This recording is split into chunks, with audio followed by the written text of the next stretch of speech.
The moment my mother suggested I give my home to my sister, I honestly thought she was joking. Then I realized everyone else at the table was completely serious. I'm a 29-year-old guy, and lately I've been questioning my own sanity because of what's happening with my family. I need outside opinions because the more they pressure me, the more I wonder if I'm missing something obvious. For some background, nothing I have came easily. After graduating college, I spent 4 years living in a tiny apartment that barely had enough room for a bed and a desk. While most of my friends were traveling, upgrading their cars or going out every weekend, I was saving every dollar I could. I worked a full-time job during the day and picked up contract work at night. There were months when my entire diet seemed to consist of instant noodles, peanut butter, and whatever was cheapest at the grocery store. It wasn't glamorous, but I had a goal. 2 years ago, all that sacrifice finally paid off. I bought a modest 2-bedroom condo in a quiet neighborhood. It wasn't huge and it definitely wasn't luxury living, but it belonged to me. For the first time in my life, I felt like I'd actually built something. Since I work remotely several days a week, I turned the second bedroom into a home office. Having a dedicated workspace made my life dramatically easier, and I was proud of what I'd created. My younger sister, Emily, is 27. Growing up, she was always the center of attention. I try not to dwell on it, but I'd be lying if I said it never bothered me. While I was expected to figure things out on my own, Emily always seemed to have a safety net waiting underneath her. She dropped out of college more than once. She bounced between jobs. Whenever she got into financial trouble, my parents stepped in and fixed it. She's still finding her path, they'd always say. Maybe they were right. Still, it was hard not to notice the difference. I could work 60-hour weeks without anyone saying much, but if Emily managed to hold the same job for 3 months, it became the main topic of conversation at family gatherings. A few weeks ago, Emily announced she was pregnant. The baby's father is her boyfriend, Jake, a 30-year-old musician who works part-time at a smoke shop and constantly talks about the big break his band is supposedly one song away from getting. They've been together on and off for less than a year, but my parents treated the announcement like the greatest news they'd ever received. Their first grandchild. I understood why they were excited. What I didn't understand was what came next. The following Sunday we were having dinner at my parents' house like we usually do. Everything felt normal at first. Then my mom set down her fork and said, "Ryan, we need to talk about your condo." I remember blinking at her. "My condo?" She nodded. "Emily needs a better place to raise a baby." At first, I assumed she was asking whether I knew of any apartments available nearby. I was wrong. My dad jumped in. "She's living in a 1-bedroom right now. That's not enough room for a child." My mom continued as if the solution were obvious. "You have 2 bedrooms. You're one person." I laughed. Not because it was funny. Because I genuinely thought they couldn't be serious. They were. The plan they had apparently discussed beforehand was for me to move somewhere smaller and let Emily take over my condo. Not buy it. Not rent it. Take it. Just like that. I stared at them, waiting for someone to crack a smile. Nobody did. I tried to stay calm. I explained that I worked years to afford that place. I explained that the second bedroom wasn't sitting empty, it was my office. I explained that it was my home. My mother waved all of that away. Family should help family. Then she added, "Someday when you have children, your sister will help you too." I nearly laughed again. Emily sat quietly through most of this conversation, occasionally rubbing her stomach despite barely being past the first trimester. The only thing she really contributed was pointing out how ideal my neighborhood would be for raising a child. "The schools are good," she said. "And the park is only a few minutes away." That's when I realized this wasn't some impulsive idea. They had already thought through every detail. I finally said no. Firmly. Politely. Just no. The atmosphere changed instantly. My mom started crying. My dad accused me of valuing property more than family. Then Emily finally spoke up. "I always knew you resented me." I was stunned. Before I could respond, she added, "Maybe some people just aren't meant to be uncles." That was the moment I got up and left. I didn't yell. I didn't argue. I just grabbed my keys and walked out. Unfortunately, that wasn't the end of it. Over the next several days, my phone became a non-stop source of stress. My mom sent me articles about supporting family during difficult times. My dad emailed me an actual spreadsheet attempting to prove that a single adult mathematically requires less living space than a family with a child. I wish I were joking. Meanwhile, Emily started posting vague messages online about how it takes a village, and how grateful she was for the people who truly supported her future. The message wasn't exactly subtle. Soon my extended family got involved too. An aunt called me selfish. A cousin told me I should be more compassionate. And somehow, despite the fact that I was being asked to hand over the biggest investment of my life, everyone seemed to think I was the unreasonable one. That's when I started wondering whether this situation was about to get much worse. Things kept spiraling after that dinner. A few days later, one of my cousins texted me out of nowhere. "Is it true you're making a pregnant woman homeless?" I stared at the message for a full minute. Homeless? Emily wasn't homeless. She and Jake still had the exact same apartment they'd been living in for months. Nobody was throwing them out. Nobody was evicting them. The only thing I'd done was refuse to hand over my home. I tried explaining that. Nobody cared. The narrative had already been written, and apparently I was the villain. What frustrated me most was how nobody seemed concerned about what would happen to me. Not a single family member suggested I stay with them temporarily. Nobody offered to help me find another place. Nobody volunteered to cover moving expenses. The assumption was simply that I'd figure it out. Because I always had. When I reminded my parents that I had a mortgage, my mom casually suggested I move into a studio apartment. You can rent something smaller. I own this place, I reminded her. She shrugged. We'll help with the difference when we can. When we can. That phrase stuck with me. Because every time Emily needed help, support appeared immediately. When it came to me, it was always conditional. I'm not some heartless monster. Despite everything, I love my sister. If she'd asked for help finding a larger apartment, I would have helped. If she'd needed assistance with a security deposit, I probably would have contributed. If she'd shown any sign of taking responsibility for the situation, I would have been willing to work something out. But that wasn't what anyone wanted. They wanted my condo. The place I'd sacrificed years to afford. The place I'd worked overtime for. The place I'd skipped vacations for. And somehow I was expected to surrender it so Emily and her boyfriend could move in and start their family. The pregnancy wasn't even planned. Emily admitted that herself when she first found out. Yet somehow the consequences of their choices had become my problem to solve. At that point, I genuinely didn't know what to do. I didn't want to lose my family. But I also didn't want to spend the rest of my life being treated like a backup plan whenever Emily made another bad decision. After reading hundreds of comments online, I realized something important. Almost everyone agreed on one thing. I needed boundaries. So I decided to try one last reasonable conversation. I invited everyone to my condo for lunch the following weekend. I thought meeting on neutral ground would help. Looking back, that was probably my first mistake. The second mistake was forgetting that my parents still had a spare key. They arrived 45 minutes early. I was still cooking when I heard my front door unlock. Not a knock. Not a doorbell. A key. The second I heard it, I felt my stomach drop. I walked into the hallway just in time to see my parents entering. Behind them were Emily and Jake. And behind them? My Aunt Carol and Uncle Steve. Apparently this wasn't lunch. It was an intervention. Nobody had bothered telling me. Jake immediately claimed my couch and grabbed my gaming controller like he owned the place. Emily started wandering from room to room. My mom headed straight for the kitchen and began reorganizing things. Your spices are all over the place, she announced. They'd been in the same spot for 2 years. I was still trying to process what was happening when Aunt Carol smiled and said, Ryan, we're only here because we care about you. Whenever someone starts a sentence that way, you're usually in trouble. We eventually sat down. Or at least I did. Everyone else seemed to treat my home like a community center. Then the intervention officially began.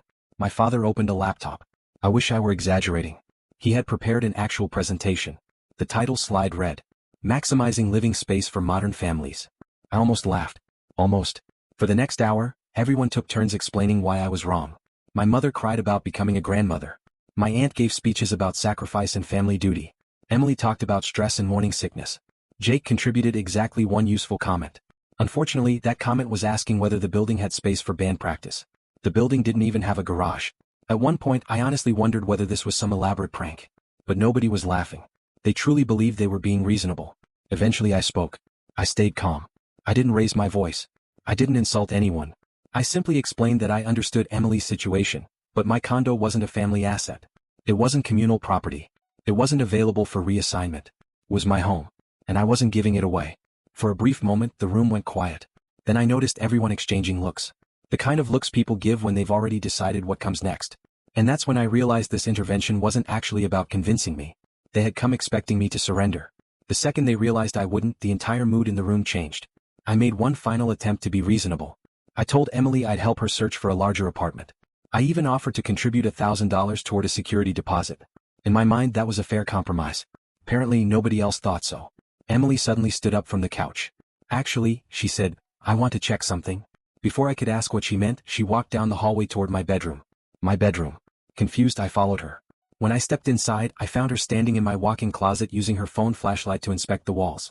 At first I honestly thought I was misunderstanding what I was seeing. Then she smiled. This would make a perfect nursery. I just stared at her.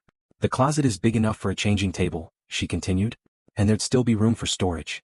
For a second, I genuinely couldn't find words. What are you doing? I finally asked. Emily shrugged. Planning ahead. Then she added something that made my stomach drop. Mom said you'd come around eventually. That was the moment everything clicked. This wasn't a discussion. This wasn't a negotiation. They had already decided my condo belonged to them. The entire intervention had been staged to pressure me into accepting a decision they'd already made. I walked back into the living room in disbelief. And somehow things got worse. My mother was standing inside my home office holding a measuring tape. An actual measuring tape. She was stretching it across the room while talking to my father. The crib would fit perfectly over here. I felt something inside me finally snap. Not screaming. Not rage. Just absolute certainty. Everyone needs to leave. The room went silent. My mother looked shocked. We're only trying to help plan. My apartment doesn't need planning. My father immediately became angry. You're being ridiculous. No, I replied. What's ridiculous is acting like you've already moved my sister into my home. The argument lasted another few minutes before they finally started gathering their things. I thought the nightmare was over. I was wrong. As Emily headed toward the door, she casually turned back and said, "Oh, by the way, I scheduled a consultation with a nursery designer for Thursday." I blinked. "You what?" "Thursday at 2. She smiled. "You don't need to be here. Just leave the key under the mat." For a second I wondered if she was joking. She wasn't. Absolutely not. Emily rolled her eyes. "Fine. I'll just use Mom's key." That sentence alone justified every concern I'd had. The moment they left, I called a locksmith. The locks were changed the same day. And somehow that still wasn't enough. Monday morning, I received a text from Emily. Attached was a Pinterest board. The title was, "Our Nursery Inspiration." Inside were dozens of saved photos. Paint colors. Furniture layouts. Decor ideas. A complete nursery plan. For my condo. 47 pins in total. I counted because I couldn't believe what I was looking at. On Tuesday my mother called in tears. According to her, the locksmith had prevented her from entering my condo with the designer. Somehow this was my fault. "You've escalated everything," she cried. I hung up before saying something I'd regret. Wednesday brought a new surprise. My building's management office contacted me. Someone had called asking to add Emily and Jake as approved occupants on my property. When management explained that only I could authorize that, they were apparently asked whether there was a process for transferring a unit to a family member. There wasn't. At this point I stopped being shocked. Thursday afternoon, while working from home, my security camera alerted me to activity at my front door. I opened the app, and there they were. Emily. And a woman I'd never seen before. I watched them stand outside my condo trying different keys. Over and over. For nearly 10 minutes. Eventually they gave up and left. The entire thing was recorded. That evening the family group chat exploded. Mom. Ryan refused to let the designer in. $200 wasted. Emily. Some people really have no compassion. Dad. Your mother has been crying all day. Then came the extended family. Aunts, uncles, cousins. Everyone suddenly became an expert on family obligations. Every message painted me as selfish. Every message ignored the fact that people had literally been attempting to access my home without permission. By Friday morning, things reached a level I wouldn't have believed if I hadn't seen it myself. I woke up to 14 missed calls. After listening to the voicemails, I finally learned why. Emily had created a public social media event. The title? Help Emily Move Into Her New Home. The address listed beneath it was mine. My exact address. More than 20 people had already responded that they planned to attend. I couldn't believe what I was reading. I immediately commented. "This is my condo. Emily does not live here and will not be moving here." Within an hour the event disappeared. But screenshots had already spread through the family. Somehow those screenshots became proof of my cruelty. Not the fake moving event. Not the attempted access. Not the assumptions. My comment. That was apparently the offensive part. Then came the text that finally pushed me from frustrated to exhausted. Jake messaged me late that night. Not to apologize. Not to explain. Not even to ask how things could be fixed. Instead he wrote, "Quick question. Are you taking the PS5 when you move out, or were you planning on leaving it for the baby later?" I wish I were making that up. I stared at the message for a full minute before setting my phone down. At that point I was done. Completely done. This was no longer a misunderstanding. No longer family pressure. No longer excitement over a baby. This was a coordinated effort to claim my home as if it already belonged to them. The request had turned into assumptions. The assumptions had turned into plans. And the plans were starting to look disturbingly close to an attempted takeover. So I started documenting everything. Every text. Every voicemail. Every screenshot. Every video recording. I installed additional security cameras. I consulted an attorney. And for the first time in my life, I seriously considered sending legal notices to members of my own family. A part of me still hoped they would come to their senses. That someone would finally realize how insane this had become. But deep down I already knew the truth. If anything, this situation was only getting started. 6 weeks later I found myself writing another update. Honestly, I knew there would be one. What I didn't expect was how completely insane things would become. Before I get into it, a quick clarification. A lot of people asked why I hadn't simply blocked my family. The answer was simple: documentation. At that point, every lawyer I'd spoken to had told me the same thing. Save everything. Every text. Every voicemail. Every social media post. Every attempt at contact. And yes, for anyone wondering, the nursery designer was real. After the incident at my condo, I contacted the company myself. The woman was horrified when she learned what was happening. She confirmed that Emily had actually paid a consultation deposit and genuinely believed she would be decorating the nursery in my home. The company refunded her immediately. For about 2 weeks after that, things went quiet. Suspiciously quiet. No texts. No surprise visits. No emotional speeches. Nothing. I should have known better. My therapist often said that dysfunctional systems don't disappear overnight. They regroup. Looking back, that's exactly what happened. During those quiet weeks, I followed every piece of advice people had given me. I installed additional security cameras. I had formal cease and desist letters sent to my parents and Emily. I continued documenting everything. Most importantly, I started therapy. The stress had begun affecting my sleep, my concentration, and even my work performance. One thing my therapist pointed out really stuck with me. This situation wasn't actually about my condo. The condo was simply the latest chapter. The real issue had been building for years. My family had become accustomed to treating my stability as a resource they could access whenever Emily's life became complicated. For the first time, I wasn't cooperating. And they didn't know how to handle that. Then came week 3 of the silence. My cousin Lauren texted me. "Are you excited about the move?" I had absolutely no idea what she was talking about. When I asked for clarification, she sent me a screenshot. My stomach immediately tightened. It was one of Emily's social media stories. The caption read, "Can't wait to set up baby's room. So grateful for all the family support." Attached to the post was a photo. Not just of my building. Of my balcony. My actual balcony. The one with my plants visible. My exact unit. I immediately texted Emily. No response. I called my mother. Straight to voicemail. I called my father. Same thing. Something was happening. I could feel it. 2 days later, I was working from the office when my neighbor Kevin sent me a message. "Hey man, are you moving?" My heart immediately dropped. I opened my security camera app. And there it was. A moving truck.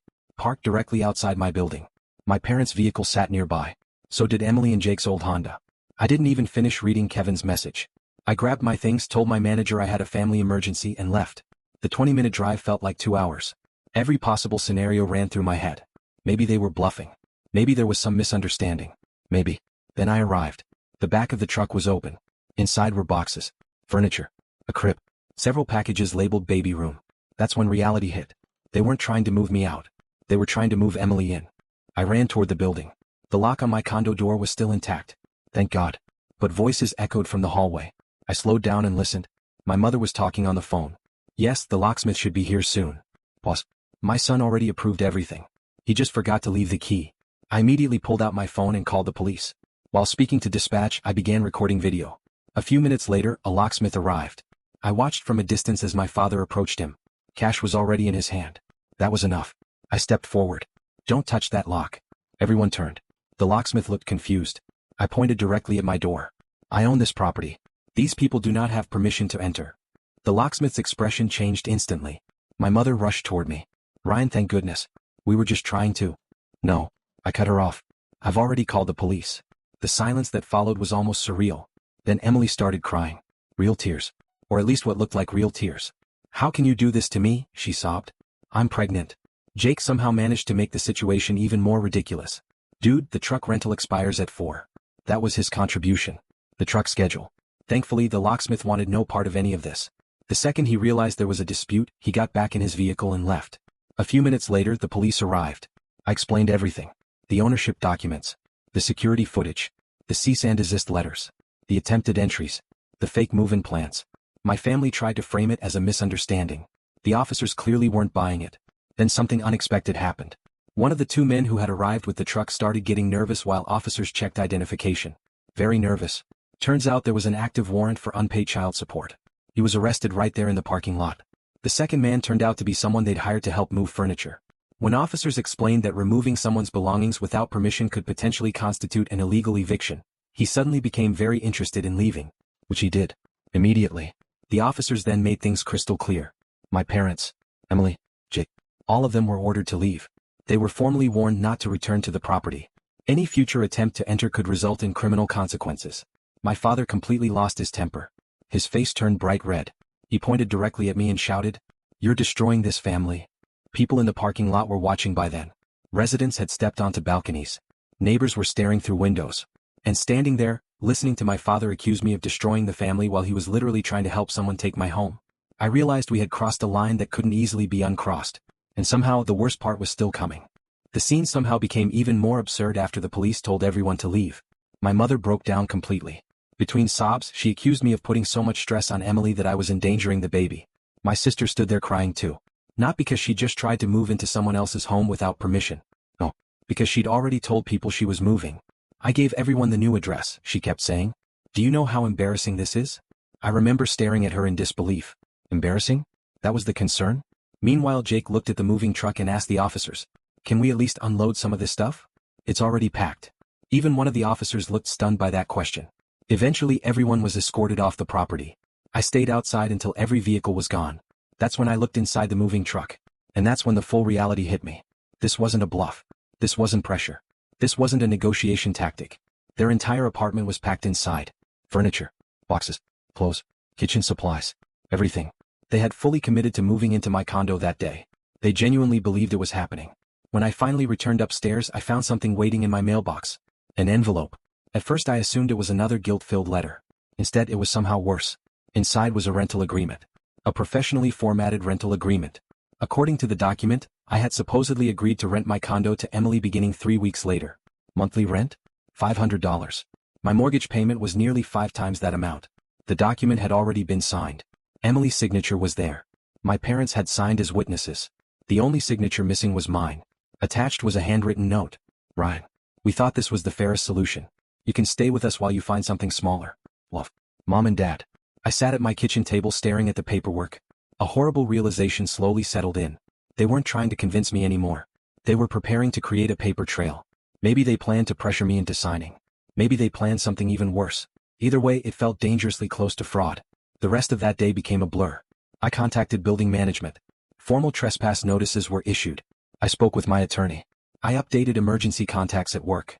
Until that moment, my mother had still been listed as my primary contact. I changed beneficiary information on several accounts. It felt awful. But after everything that had happened, I no longer trusted them. The family group chat exploded almost immediately. Aunt Carol. I can't believe you called the police on your own pregnant sister. My cousin Derek.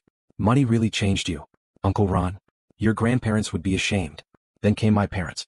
Mom. My heart is broken. Dad. Enjoy your apartment. Hope it's worth losing your family. Emily. I'll remember this when you need help one day. Ironically, the only family member who supported me was my cousin Lauren. She sent me a private message. Just watch the security footage. They're completely out of control. Don't back down. At that point, I decided I was done protecting people who clearly weren't protecting me. I uploaded several clips from my security cameras.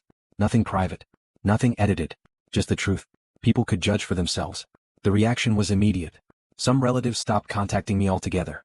Others doubled down. Then came the harassment. For several days it felt relentless. Random food deliveries appeared at my door. Someone posted online claiming I was giving away expensive electronics for free and included my phone number. I received hundreds of messages from strangers. 3 separate locksmiths contacted me after receiving requests claiming I was locked out of my condo. Whoever was behind it wanted to make my life miserable. Then just as suddenly as before, everything went quiet. For about a week. I should have known that silence never lasted. A certified letter arrived. From a law firm. I actually laughed when I opened it.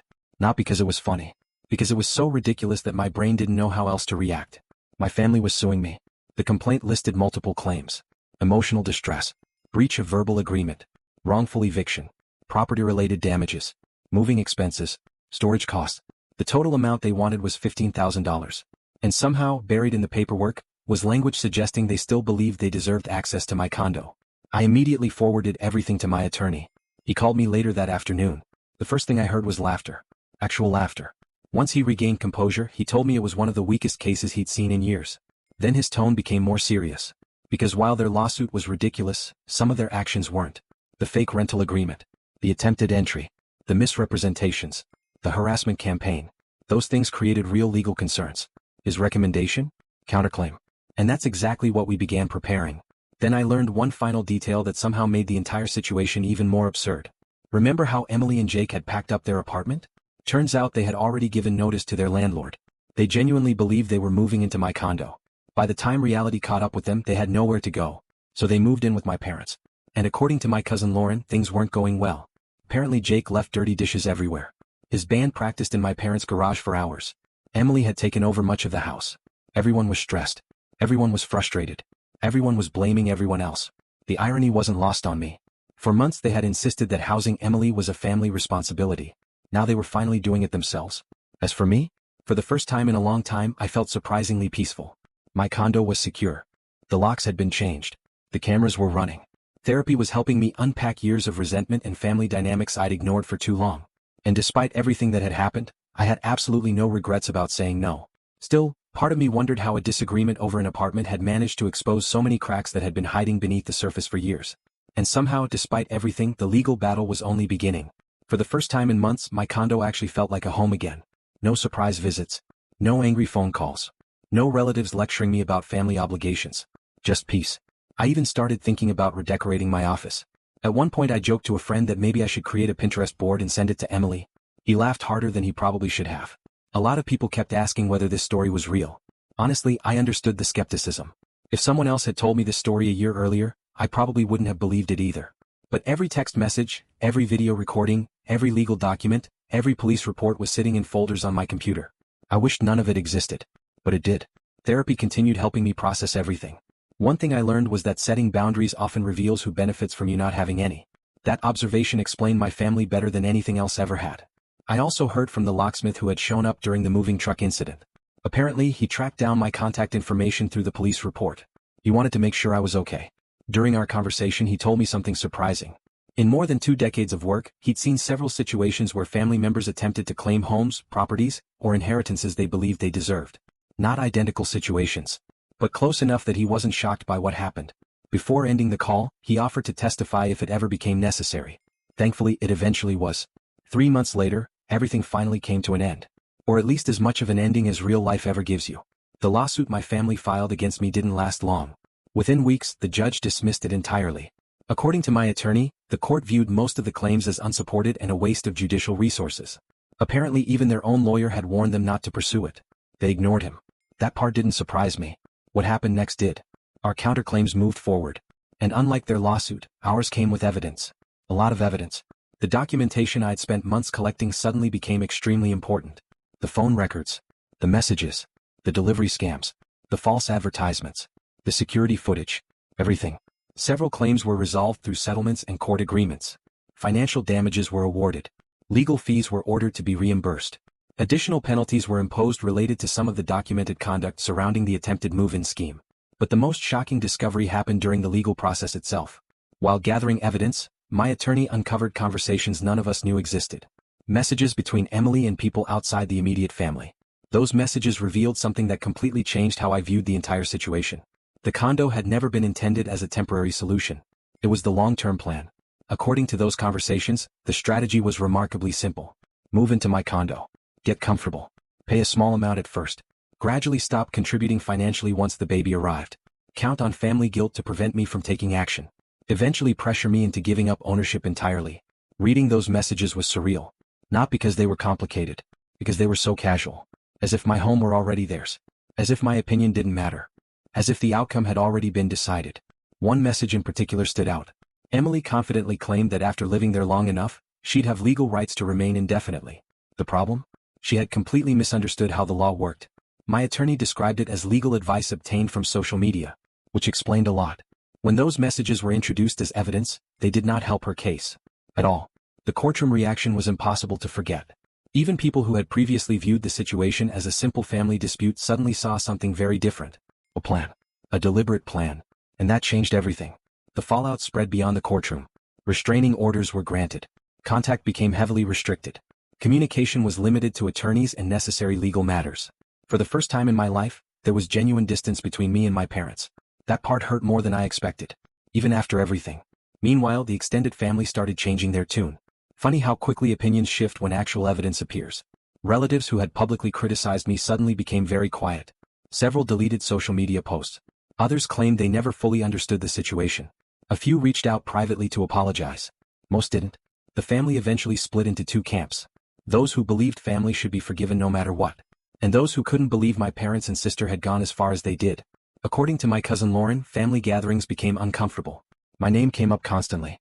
Nobody seemed able to agree on who was responsible for the fallout. Personally, I thought the answer was obvious.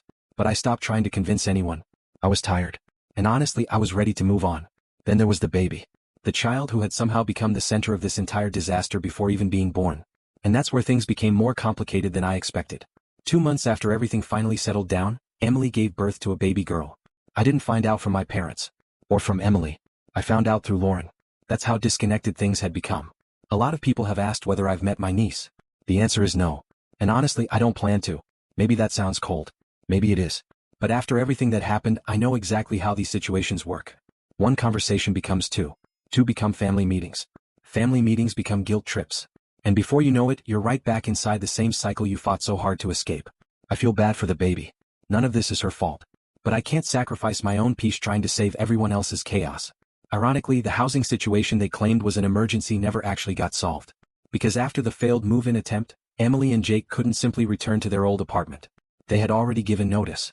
Finding a new rental turned out to be much harder than expected. Money was tight. Credit issues didn't help. And the legal mess surrounding the fraud case certainly didn't improve things. So they ended up staying with my parents. All of them. 5 adults and a newborn sharing a 3-bedroom house. According to Lauren, the situation became exactly as stressful as you'd imagine. The baby had colic. Nobody slept. Jake's band still practiced in the garage. My mother eventually retired earlier than planned because she was helping with childcare almost every day. My father started working longer hours to keep up with the extra expenses. The people who spent months telling me I needed to support Emily were now living the reality they tried to force onto me. Then came one final twist. About a month ago, I received a call from an unfamiliar number. Normally I ignore those. For some reason I answered. It was Jake's mother. She sounded exhausted. And embarrassed. She apologized for everything. Not just Jake's behavior. Everything. Then she asked if we could meet. Against my better judgment, I agreed. What she told me completely blindsided me. Apparently, Emily and Jake had been fighting constantly. The baby. The crowded living arrangement. The financial stress. All of it was destroying their relationship. But there was something even worse. Jake's mother had recently started reviewing some of his finances because parts of his story weren't adding up. What she discovered shocked everyone. For years, Jake had claimed he was barely getting by. Working odd jobs. Struggling financially. Unable to contribute much. None of it was true. He had actually been working steadily for a relative's construction company. Not part-time. Full-time. And he'd been secretly putting money aside the entire time. A lot of money. While my parents were helping cover expenses. While Emily was asking relatives for support. While everyone insisted they couldn't afford housing. Jake had quietly built a substantial savings account. And apparently his long-term plan wasn't even to settle down. He wanted to eventually leave and chase his music career somewhere else. His own mother showed me documentation because she was furious. Not at me. At him. She felt manipulated too. I sat on the information for several days. Then I forwarded it to my attorney. What happened after that wasn't really my problem anymore. The last update I heard was that Emily eventually learned the truth. The resulting argument was explosive. Jake moved out shortly afterward. And suddenly the people who had spent months trying to take my condo were dealing with problems far bigger than housing. As for me, life got better. A lot better. I still live in the same condo. The office that almost became a nursery is now exactly what I always wanted it to be. A comfortable workspace by day. A gaming room by night. I earned a promotion at work. Turns out eliminating constant stress has a positive effect on productivity. Who knew? I also started dating someone. Funny enough, we met during a difficult period in our lives and gradually became close. She knows the entire story. Every ridiculous detail. Sometimes she jokes that my family did her a favor by showing their true colors before she ever had to meet them. Honestly, she might be right. The biggest change, though, wasn't my job or my relationship. It was realizing that family isn't always about blood. Over the last year, I've built stronger connections with friends than I ever had with some relatives. People who respect boundaries. People who don't treat kindness like an obligation. People who don't expect access to everything you've worked for. We have game nights at my condo now. The same condo everyone once insisted should belong to someone else. The cameras are still installed. The locks are still changed. But I don't obsess over them anymore. For the first time in a long time, I actually feel safe. Last week, one final thing arrived. A letter from my mother. 3 pages. Not an apology. Not accountability. Not even acknowledgement. Just page after page about how difficult this situation had been for her. How much she missed me. How the family wasn't the same. How she wished we could move forward. I read the entire thing. Then I threw it away. Maybe that sounds harsh.